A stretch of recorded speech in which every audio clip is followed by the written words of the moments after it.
Gehiago kulunkatuz gero, orekari eutsi ezin izateraino iritsi zen.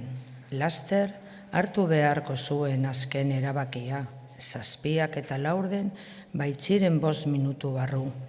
Hartan zegoela, etxeko atea jo zuten. Lantokiko norbait da, esan zuen berekiko. Geldi, zangoak ere biziago dantzatzen ziren bitartean. Une batez dena isilik egon zen.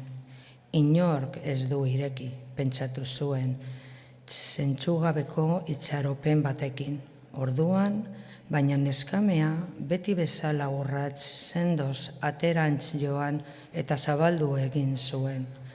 Gregorrek aski esan zuen bisitariaren lehen aguritza. Nor zen jakiteko arduraduna? Zergatik zegoen Gregor kondenatua lan egitera enpresa hartan? Non akatsik txikienak susmorik handiena eragiten zuen? Enplegatu guztiak ote ziren alprojak? Haien artean ez ote zegoen leialik inor? Goizeko ordu pare bat lanari ez eskaintzearen harrak zoratzen zuenik eta ohetik ateratzeko gai ez zeinik?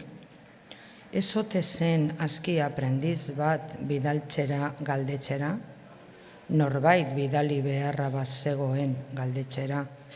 Arduradunak berak etorri behar ote zuen eta familia errugabe osoari erakutsi behar ote zitzaion ardunadunaren jakinduriak soilik azter zezakeela susmogura? Eta erabaki argi batek baino ereago gogo eta haiek Gregorri. Sortutako astoramenak bultzatuta, indar guztiarekin eraginda atera zenoetik. Zartako baten hotza egon zen, baina zarata handirik ez.